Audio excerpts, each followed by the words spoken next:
नमस्कार दोस्तों, मैं डॉक्टर के पॉल हूँ। मेरे चैनल में आपका स्वागत है। आइए हम अलग ढंग से सोचें और अपना जीवन बदलें। तो दोस्तों, आज मैंने किताब पढ़ी पोषण चिकित्सा के बारे में। जो बात आपके डॉक्टर को नहीं पता वह आपको मार सकती है। आज का वीडियो शुरू करने से पहले मैं आपको बता दूं कि इस पुस्तक के अन्य अध्यायों का लिंक विवरण में दिया गया है, आप इसे देख सकते हैं। तो चलिए शुरू करते हैं। 17 कोशिकीय पोषण, सब कुछ एक साथ रखना।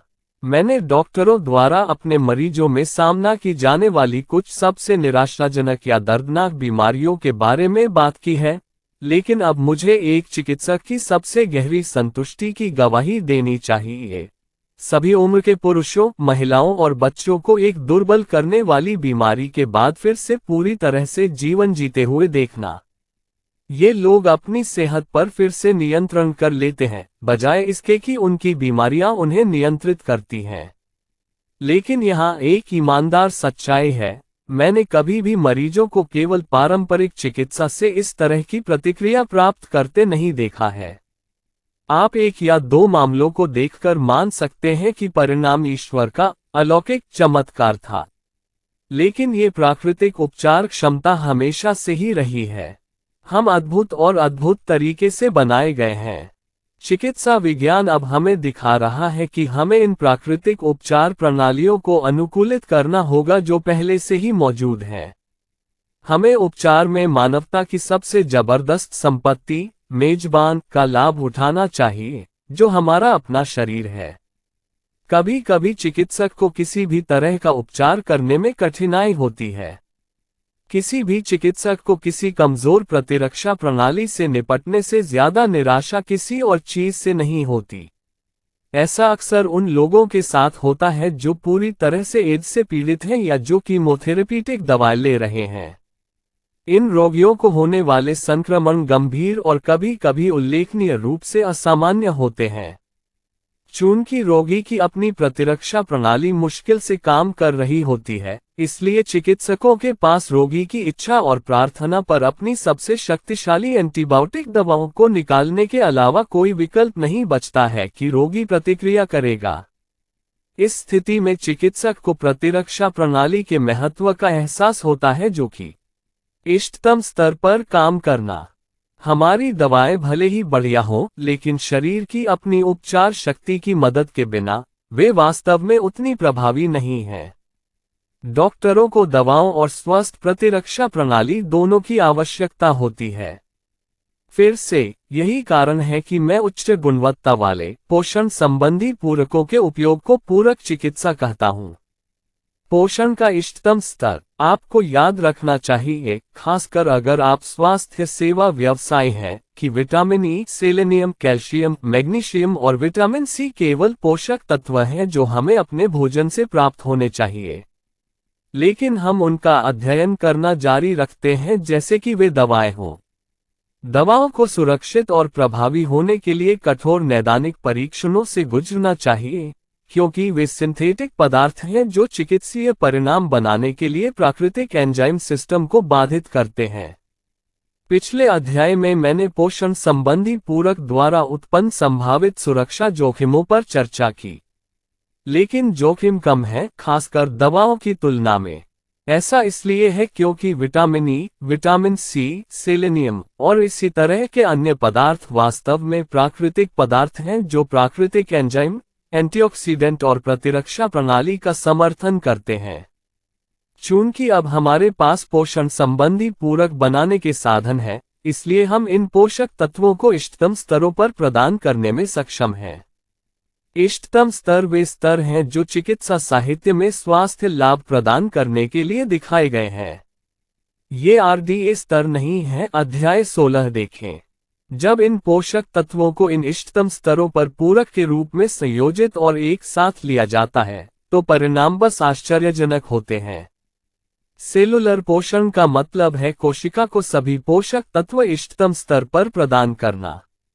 इससे कोशिका को ये तय करने में मदद मिलती है कि उसे वास्तव में क्या चाहिए और क्या नहीं। मुझे ये निर्धारित करने की चिंता नहीं करनी पड़ती कि कोशिका में किस पोषक तत्व की कमी है। मैं बस सभी महत्वपूर्ण पोषक तत्वों को इष्टतम स्तर पर प्रदान करता हूं और कोशिकाओं को अपना काम करने देता हूं। ये दृष्टिकोण किसी भी पोषण संबंधी कमी को ठीक करता है। अगले कुछ महीनों में बेकर्स ब्रेड बेक करने की असली कला जानते हैं, लेकिन ऑटोमेटिक ब्रेड मशीनों के आसान इस्तेमाल से लगभग कोई भी इसे आजमा सकता है। हमें तकनीक के मामले में अब ज्यादा कुछ नहीं करना पड़ता। अगर आप सभी सही सामग्री सही मात्रा में ये पहले से मिक्स किए गए पैकेट की बदौलत भी गारंटीकृत है डालते हैं, तो आपको लगभग 2 घंटे में घर पर बनी ताज़ी ब्रेड की एक स्वादिष्ट गर्म रोटी मिल जाती है। लेकिन क्या होगा अगर आपके पास सामग्री का छोटा पैकेट न हो और आप खमीर भूल गए हो? क्या होगा अगर आप बहुत ज्यादा नमक इस्तेमाल करते हैं? ये वही तरीका है जिसका हम सेलुलर पोषण के साथ इस्तेमाल करते हैं। आप सभी जरूरी चीजें देना चाहते हैं। Antioxidant, vitamin A. आपके एंटीऑक्सीडेंट जितने अधिक और विविध होंगे उतना ही बेहतर होगा। मैं सीधे विटामिन ए के उपयोग की अनुशंसा नहीं करता क्योंकि यह हानिकारक हो सकता है। इसके बजाय मिश्रित कैरोटीनॉइड के मिश्रण के साथ पूरक करें। कैरोटीनॉइड शरीर में विटामिन ए बन जाते हैं क्योंकि शरीर को इसकी आवश्यकता होती है और इनमें विषाक्तता की कोई समस्या नहीं होती है। कैरोटीनॉइड, केवल ब्यूटा कैरोटीन लेने के बजाय कैरोटीन का मिश्रण लेना महत्वपूर्ण है। बीटा कैरोटीन 10,000 से 15,000 IU, लाइकोपीन 1 से 3 मिलीग्राम, ल्यूटिन ज़ैक्सेंथिन 1 से 6 मिलीग्राम, अल्फा कैरोटीन 500 से 800 microgram. Vitamin C, vitamin E का मिश्रण महत्वपूर्ण है, विशेष रूप से कैल्शियम पेटासेमिक जिंक और मैग्नीशियम एस्कॉर्बेट्स, जो ऑक्सीडेटिव तनाव से निपटने में बहुत अधिक शक्तिशाली हैं। 1000 से 2000 मिलीग्राम। विटामिन ई, प्राकृतिक vitamin E D alpha tocopherol, D gamma tocopherol और मिश्रित टोकोट्रिएनॉल 400 से 800 IU का मिश्रण लेना महत्वपूर्ण है। एंटीऑक्सीडेंट का बायोफ्लेवेनॉइड कॉम्प्लेक्स। बायोफ्लेवेनॉइड्स शक्तिशाली एंटीऑक्सीडेंट की एक आवश्यक विविधता प्रदान करते हैं और आपके सप्लीमेंट्स के लिए एक बेहतरीन संपत्ति हैं। मात्रा अलग अलग हो सकती है लेकिन इसमें निम्नलिखित में से अधिकांश शामिल होना चाहिए। दिनचर्या, क्वेरसिटिन, ब्रोकोल, हरी चाय, क्रूसेफेरस, ब्लूबेरी, अंगूर बीज का अर्क, ब्रोमलेन 15 से 30 milligram, alpha lipoic acid, CoQ 10-20 से 30 मिलीग्राम, ग्लूटेथियोन, बी विटामिन सहकारक 10 से 20 milligram, precursor N acetyl L cysteine 50 से 75 मिलीग्राम, फोलिक एसिड 800 से 1000 mcg, विटामिन B1 थियामिन 20 से 30 मिलीग्राम, विटामिन B2 राइबोफ्लेविन 25 से 50 मिलीग्राम, विटामिन B3 नियासिन 30 से 75 milligram, vitamin B5 pantothenic acid 80 से 200 milligram, vitamin B6 pyridoxine 25 से 50 milligram, vitamin B12 cobalamin 100 से 250 microgram, gluten 300 से 1000 mcg। बुनियादी पोषण अनुपूरक अनुशंसाएं जारी। अन्य महत्वपूर्ण विटामिन, विटामिन D3 कोलेकैल्सिफेरॉल 450 10 से 800 B, विटामिन K 50 से 100 मिलीसेंटीग्राम, खनिज परिसर, कैल्शियम 800 से 1.500 मिलीग्राम आपके आहार में कैल्शियम के सेवन पर निर्भर करता है।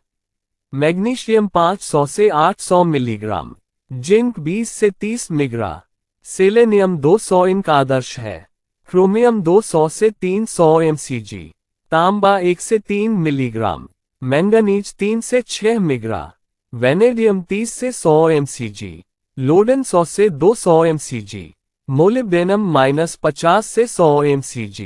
ट्रेस खनिजों का मिश्रण, हड्डियों के स्वास्थ्य के लिए अतिरिक्त पोषक तत्व, सिलिकॉन 3 मिलीग्राम, बोरोन 2 से 3 मिलीग्राम, कोलिन -100 से 200 मिलीग्राम। अन्य महत्वपूर्ण और आवश्यक पोषक तत्व होमोसिस्टीन के स्तर में सुधार और मस्तिष्क की कार्यक्षमता में सुधार। इनोसिटोल -150 मिलीग्राम से 250 मिलीग्राम, ट्राइमेथिलग्लाइसिन 200 से 500 मिलीग्राम। अपने आहार को पूरक बनाना। आवश्यक वसा, कोल्ड प्रेस्ड फ्लैक्स सीड और फिश ऑयल कैप्सूल।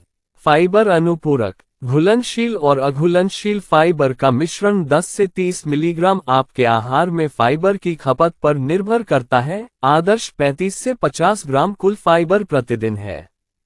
तारांकन, कई पोषण कंपनियां इन आवश्यक पोषक तत्वों को एक या दो अलग अलग गोलियों में मिला रही हैं, जिन्हें पूरकता के इस स्तर को प्राप्त करने के लिए प्रतिदिन 2 से 3 बार लेने की आवश्यकता होती है। एक उच्च गुणवत्ता वाले उत्पाद की तलाश करें जो इन सिफारिशों के जितना संभव हो उतना करीब हो। यदि निर्माता फार्मास्यूटिकल जीएमपी और यूएसपी दिशा निर्देशों का पालन करता है, तो आप ऑक्सीडेटिव तनाव के खिलाफ खुद को सबसे अच्छी सुरक्षा दे रहे होंगे।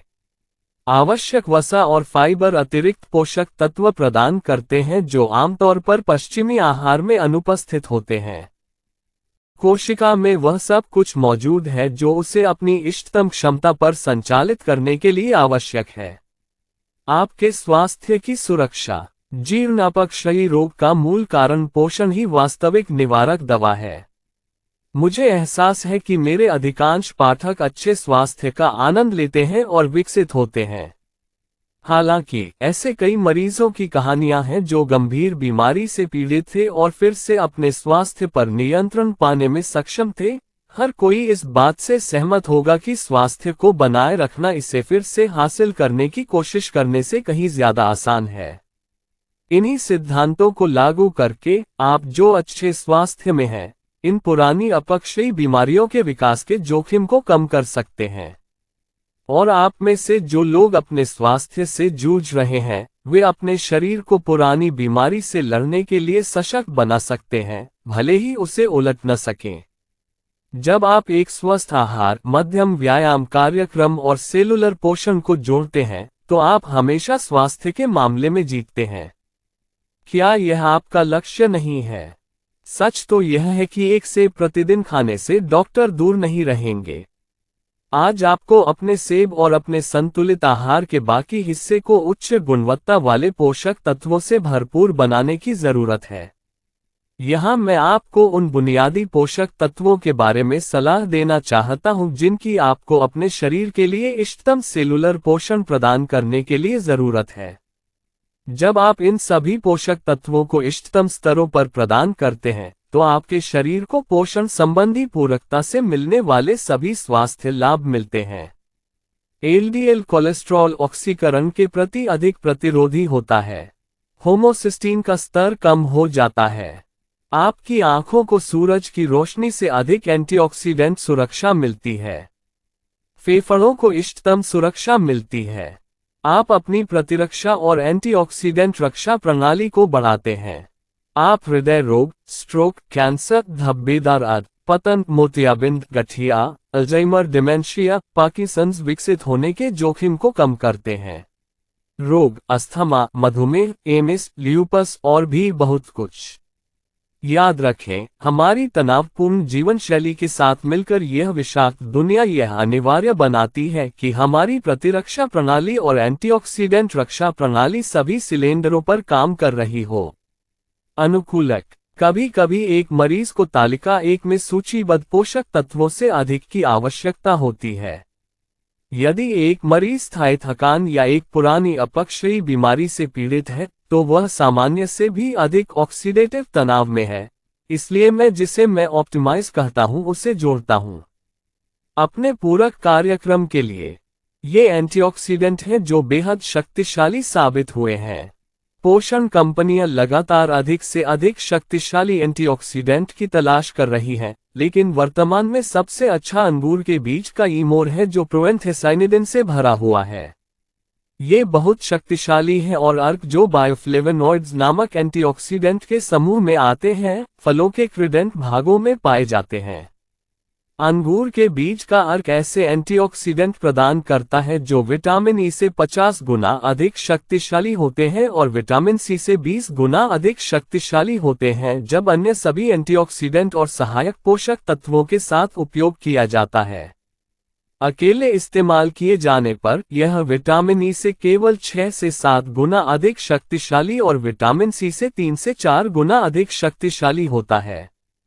यहाँ फिर से पोषक तत्वों के बीच तालमेल की शक्ति स्पष्ट है।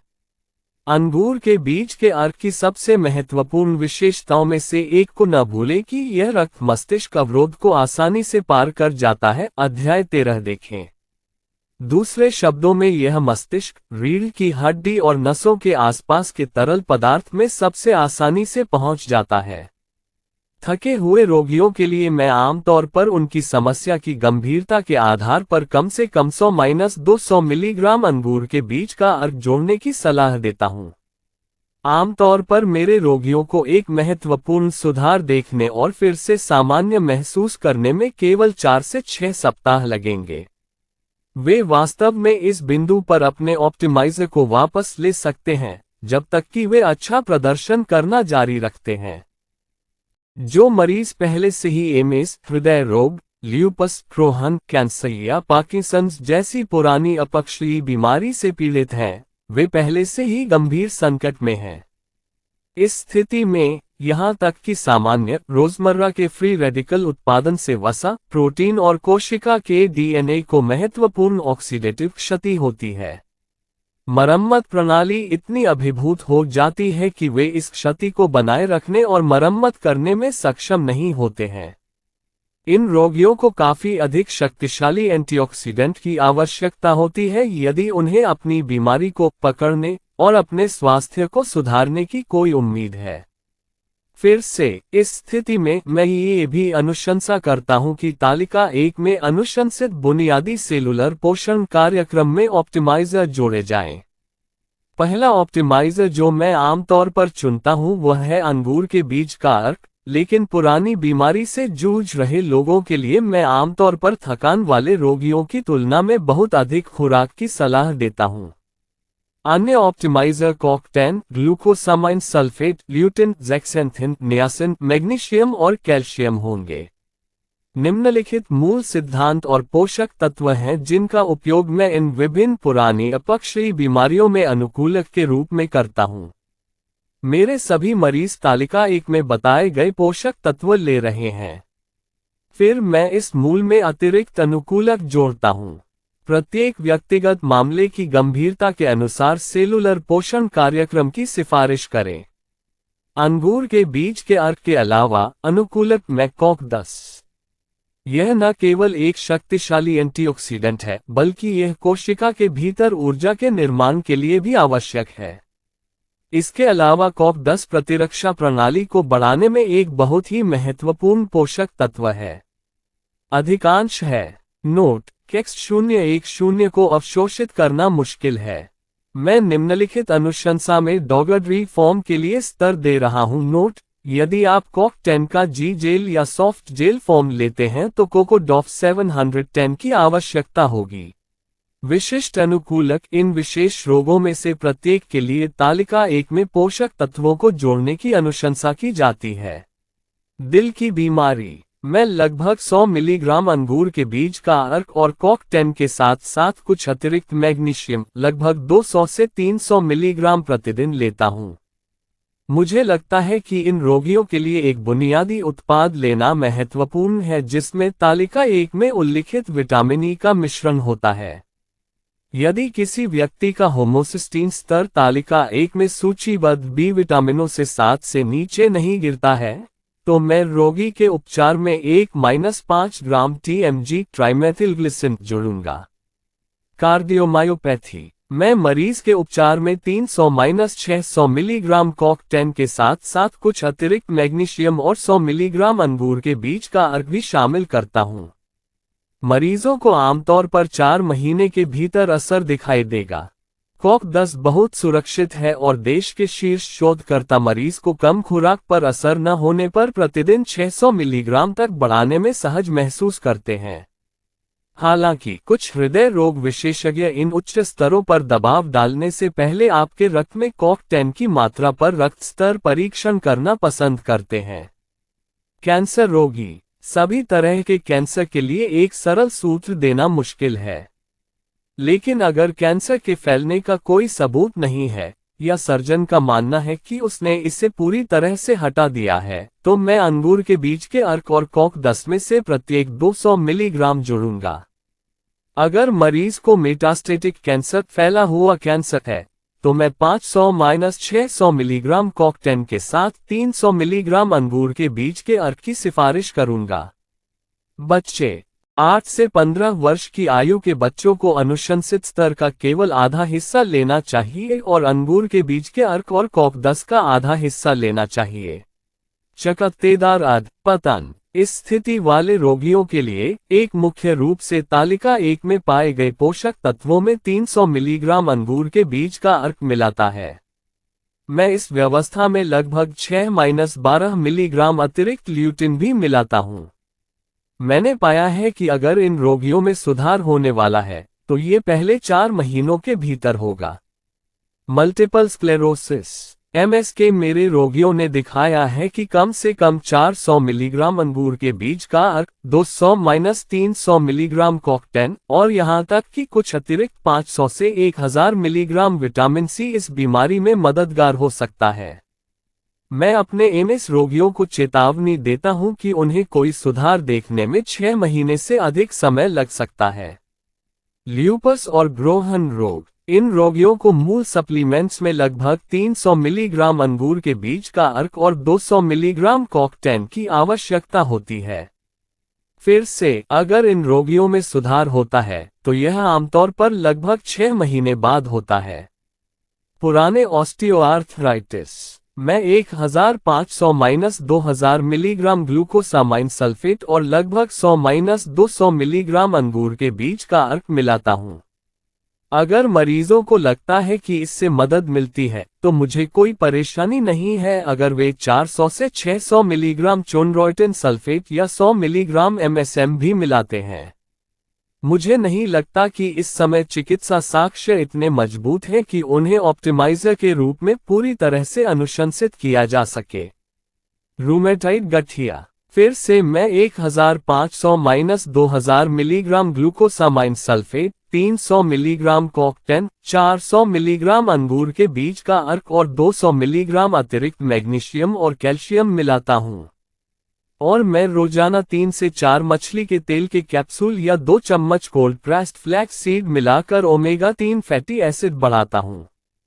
ऑस्टियोपोरोसिस। इन रोगियों के लिए मैं तालिका 1 पर अपनी सिफारिशों में अनुकूलक जोड़ने की अनुशंसा नहीं करता हूं, हालांकि मैं उन्हें दृढ़ता से प्रोत्साहित करता हूं कि वे अनुकूलक प्राप्त करें। विटामिन डी, कैल्शियम और मैग्नीशियम के सही स्तर और यह सुनिश्चित करना कि वे इन्हें भोजन के साथ ले रहे हैं, उन्हें ऊपरी शरीर के लिए आक्रामक वजन असर वाले व्यायाम कार्यक्रम में भी शामिल होने की आवश्यकता है। अस्थमा। 200-300 मिलीग्राम अंगूर के बीज का अर्क मिलाएं। बच्चों को प्रतिदिन प्रति पाउंड लगभग 2 मिलीग्राम लेना चाहिए। अतिरिक्त 1.000 मिलीग्राम विटामिन सी। बच्चे 200-500 मिलीग्राम और 200 मिलीग्राम मैग्नीशियम। बच्चे अतिरिक्त 100 मिलीग्राम जोड़ सकते हैं। के साथ वातस्फीति। तालिका 1 में दिए गए मूल पोषक तत्व आमतौर पर पर्याप्त होते हैं। मैं अस्थमा के तहत ऊपर बताए गए अतिरिक्त विटामिन सी और मैग्नीशियम के साथ 200 मिलीग्राम अंगूर के बीज का अर्क भी मिला सकता हूं। अल्जाइमर, डिमेंशिया और पार्किंसंस रोग। जैसा कि मैंने पहले बताया, इन रोगियों ने निदान किए जाने से पहले ही मस्तिष्क कोशिकाओं की एक महत्वपूर्ण संख्या खो दी है। मैंने पार्किंसंस रोग के साथ कुछ महत्वपूर्ण सुधार देखा है। हालांकि अगर रोगी अपनी बीमारी के शुरुआती दौर में एक आक्रामक पोषण कार्यक्रम शुरू करता है, मैं तालिका 1 पर दिए गए आहार में 400 मिलीग्राम अंगूर के बीज का अर्क जोड़ने की सलाह देता हूं। इस बात के अच्छे चिकित्सा प्रमाण हैं कि इस आहार से अल्जाइमर रोग और पार्किंसंस रोग की प्रगति धीमी हो सकती है। मधुमेह मेलिट्स। मैं इस व्यवस्था में लगभग 100-200 मिलीग्राम अतिरिक्त अंगूर के बीज का अर्क मिलाता हूं। तालिका 1 में सूचीबद्ध सेलुलर पोषण निश्चित रूप से शरीर को आवश्यक सभी चीजें प्रदान करता है। क्रोनिक थकान, फाइब्रोमाइल्जिया। मैं मूल पूरक कार्यक्रम में 200-300 मिलीग्राम अंगूर के बीज के अर्क के 700-200 मिलीग्राम कॉक10 जोड़ता हूँ। कभी कभी मुझे इस बीमारी को दूर करने के लिए अंगूर के बीज के अर्क को प्रतिदिन 400 या 500 मिलीग्राम तक बढ़ाने की आवश्यकता होती है। एक बार जब मरीज अनुकूल प्रतिक्रिया देते हैं, तो मात्रा को कम रखरखाव स्तर तक कम किया जा सकता है और अधिक मदद की आवश्यकता है। ये सिफारिशें आपको बहुत सरल लग सकती हैं, फिर भी ये वे सिद्धांत हैं जिनका उपयोग मैंने इस पुस्तक में आपके साथ साझा किए गए परिणामों को प्राप्त करने के लिए किया है। प्रत्येक बीमारी के लिए मेरी विशिष्ट अनुशंसाओं को आपके साथ साझा करना इस पुस्तक के दायरे में नहीं है। मैं आपको उस बीमारी के लिए विशिष्ट सलाह प्राप्त करने के लिए न्यूट्रिशनल एक योजक चिन्ह medicine.net पर अपने वेब पेज का संदर्भ देता हूं जिसमें आप सबसे अधिक रुचि रखते हैं। अपने वेब पेज पर मैं बहुत अधिक विस्तार से अनुशंसाएं बताता हूं। ये वही हैं जो मैंने अपनी चिकित्सा पद्धति में 50 से अधिक पुरानी अपक्षयी बीमारियों के लिए इस्तेमाल किए हैं। मैं उचित शुल्क पर उन लोगों के लिए व्यक्तिगत ईमेल पोषण परामर्श भी प्रदान करता हूं जो मुझसे सीधे संपर्क करना चाहते हैं। यदि आप मेरे वेब पेज के सदस्य बन जाते हैं, तो आपको वेब पेज तक असीमित पहुंच प्राप्त होगी, मेरा द्विमासिक समाचार पत्र प्राप्त होगा और कम परामर्श शुल्क का भुगतान करना होगा। अपने पोषण संबंधी पूरकों का चयन। इस पुस्तक को लिखने का मेरा उद्देश्य किसी विशेष ब्रांड या प्रकार के पोषण संबंधी पूरक की सिफारिश करना नहीं है, लेकिन कुछ बुनियादी दिशा निर्देश हैं जिनका आपको पालन करना होगा ताकि यह सुनिश्चित हो सके कि आप उच्च गुणवत्ता वाले पूरक ले रहे हैं। मैं दृढ़ता से अनुशंसा करता हूं कि आप अपने स्वास्थ्य को सबसे कम बोली लगाने वाले को न बेचें। एक बार जब आप अंततः आश्वस्त हो जाते हैं कि पोषण संबंधी पूरक आपको स्वास्थ्य लाभ प्रदान कर सकते हैं, तो आप ये सुनिश्चित करना चाहेंगे कि आप जो भुगतान कर रहे हैं वह आपको मिल रहा है। जब आप कम गुणवत्ता वाले सप्लीमेंट्स लेते हैं तो आपको इस पुस्तक में बताए गए इष्टतम परिणाम नहीं मिलेंगे। जैसा कि आप सीखेंगे, यह एक खराब विनियमित उद्योग है। आपके द्वारा खरीदे जाने वाले किसी विशेष उत्पाद की गुणवत्ता की जांच करने के लिए आपको कुछ प्रयास करने होंगे, लेकिन यह महत्वपूर्ण है कि आप उच्च गुणवत्ता वाले सप्लीमेंट्स खरीदें जो पूर्ण और संतुलित हों, यदि आपके पास अपने स्वास्थ्य की रक्षा या सुधार करने का कोई मौका है। किसी भी उद्योग की तरह इस्तेमाल किए जाने वाले कच्चे उत्पाद और इन उत्पादों का निर्माण कैसे किया जाता है, यह उनकी गुणवत्ता को प्रभावित करता है। अब मैं अपने रोगियों को सलाह देता हूं कि वे अपनी क्षमता के अनुसार सबसे अच्छी गुणवत्ता वाले सप्लीमेंट खरीदें।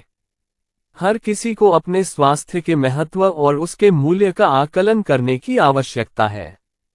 मुझे एहसास है कि यह अधिकांश लोगों के लिए एक महत्वपूर्ण आर्थिक निर्णय हो सकता है। मैं पोषण संबंधी सप्लीमेंट को अपने स्वास्थ्य बीमा के रूप में देखता हूं। एक बार जब आप अपना स्वास्थ्य खो देते हैं, तो इसे वापस पाना बहुत मुश्किल होता है, चाहे आप कितना भी पैसा खर्च करने को तैयार और सक्षम हो। पूरक। जब आप तालिका 1 पर पाए गए मेरे बुनियादी सुझावों को देखते हैं, आप सरल दैनिक मल्टीविटामिन करेंगे। आपको एक पूरक चुनने की आवश्यकता है जो इन पोषक तत्वों के रूप में 1 या 2 अलग अलग गोलियों में एक साथ हो। इन टैबलेट्स को प्राप्त करने के लिए, हालांकि आपको सबसे अधिक पसंद आएगा कि 4 से ऑप्टर टैबलेट दैनिक रूप से अधिक विविधतापूर्ण हो। जितने अधिक एंटीऑक्सीडेंट और मीट एंटीऑक्सीडेंट 8 टैबलेट पूरक प्रदान करते हैं, उतना ही बेहतर है। आपको ये भी सुनिश्चित करना चाहिए कि आप सभी खनिज और बी कोफैक्टर्स हैं। एलो प्राप्त करने के लिए अपने द्वारा चुनी गई पोषण कंपनी की जांच करने में थोड़ा समय व्यतीत करें। आप कंपनी की वेबसाइट पर बहुत सारी जानकारी पा सकते हैं, या आप सीधे कंपनी को कॉल करना चुन सकते हैं। पता लगाने के लिए सबसे महत्वपूर्ण बात यह है कि आपके द्वारा चुनी गई विशेष कंपनी फार्मास्यूटिकल्स के लिए गुड मैन्युफैक्चरिंग प्रैक्टिसेस (GMP) का पालन करती है या नहीं। ये कंपनियां ओवर द काउंटर दवाएं बनाने वाली कंपनियों के रूप में अपने उत्पादों के उत्पादन के लिए दिशा निर्देश बनाती हैं। सरकार कंपनियों से ऐसा करने की अपेक्षा नहीं करती है, हालांकि कुछ कंपनियां अपने ग्राहकों को यह आश्वासन देना चाहती हैं कि उन्हें उच्च गुणवत्ता वाले फार्मास्यूटिकल ग्रेड उत्पाद का उत्पादन करके वह मिल रहा है जिसके लिए वे भुगतान कर रहे हैं। ये उच्च गुणवत्ता वाले निर्माता अपने उत्पादों में पाए जाने वाले पोषक तत्वों की वास्तविक मात्रा लेबल पर लिखेंगे और उनके सभी अवयवों का पूरा विवरण देंगे। आपको बोतल पर समाप्ति तिथि, ये वास्तव में अच्छा है, और कंपनी का पूरा पता भी मिल सकता है। एक उत्साहजनक संकेत पी.ओ. बॉक्स के बजाय एक वास्तविक सड़क का पता है। जब आप किसी विशेष कंपनी के बारे में शोध कर रहे हो तो आपको एक और पहलू पर ध्यान देना चाहिए कि वह अपने उत्पादों का विपणन कहां करती है। अंतर्राष्ट्रीय स्तर पर विपणन करने वाली कंपनी को आमतौर पर उन कंपनियों की तुलना में उच्च मानकों का पालन करना पड़ता है जो केवल यूएस में विपणन करती हैं। कनाडा, ऑस्ट्रेलिया और पश्चिमी यूरोपीय देशों में पोषण संबंधी पूरक पदार्थों के निर्माण के लिए उच्चतम मानक हैं।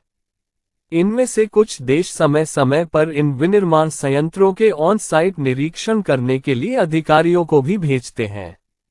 ये वास्तव में अच्छा है अगर कंपनी आपको अपने विनिर्माण प्रथाओं की गुणवत्ता का दस्तावेजीकरण करने वाला एक तृतीय पक्ष प्रमाणन दिखाने में सक्षम है।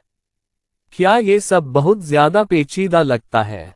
नवंबर 1997 के टफ्ट्स यूनिवर्सिटी न्यूज़लेटर ने मैरीलैंड विश्वविद्यालय में एक अध्ययन की रिपोर्ट दी जिसमें 9 अलग अलग प्रिस्क्रिप्शन प्रीनेटल विटामिनों पर ध्यानपूर्वक नजर डाली गई।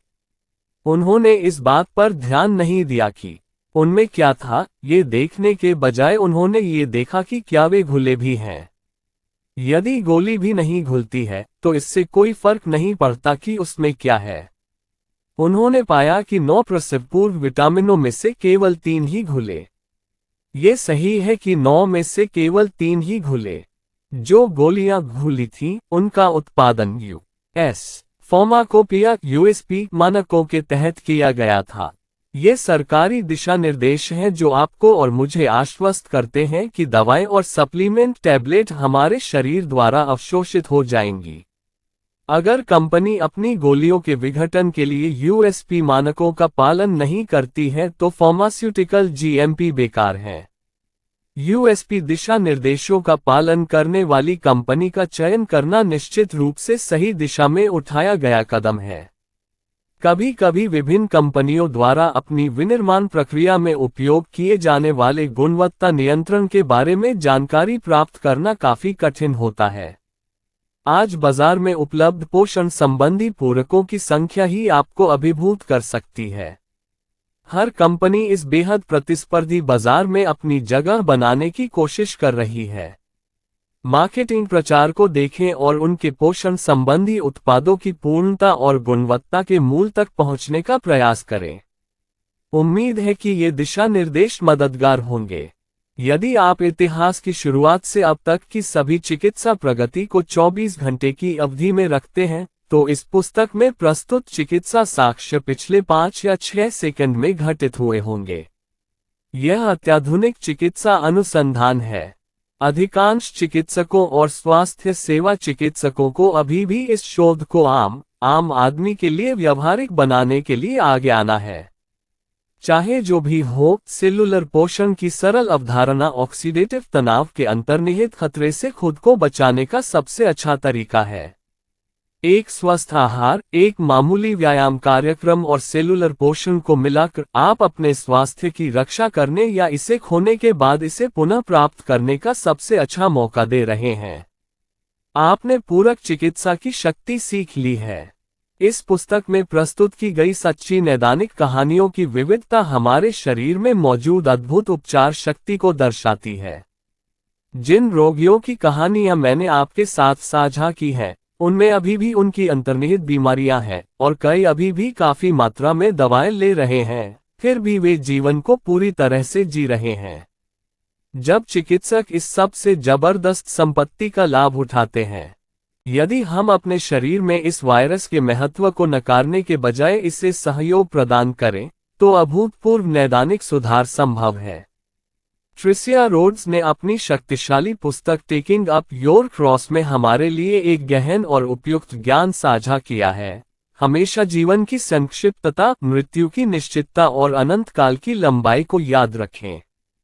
हम इन पृथ्वी सूट में हमेशा के लिए नहीं जीने वाले हैं। वे घिस जाएंगे और एक दिन हमारा पूर्ण उद्धार निकट आ जाएगा। लेकिन इस बीच ये स्वास्थ्य अवधारणाएं हमारे स्वास्थ्य की देखभाल और सुरक्षा का सबसे अच्छा तरीका है, और हम सभी मरने तक जीवित रहें।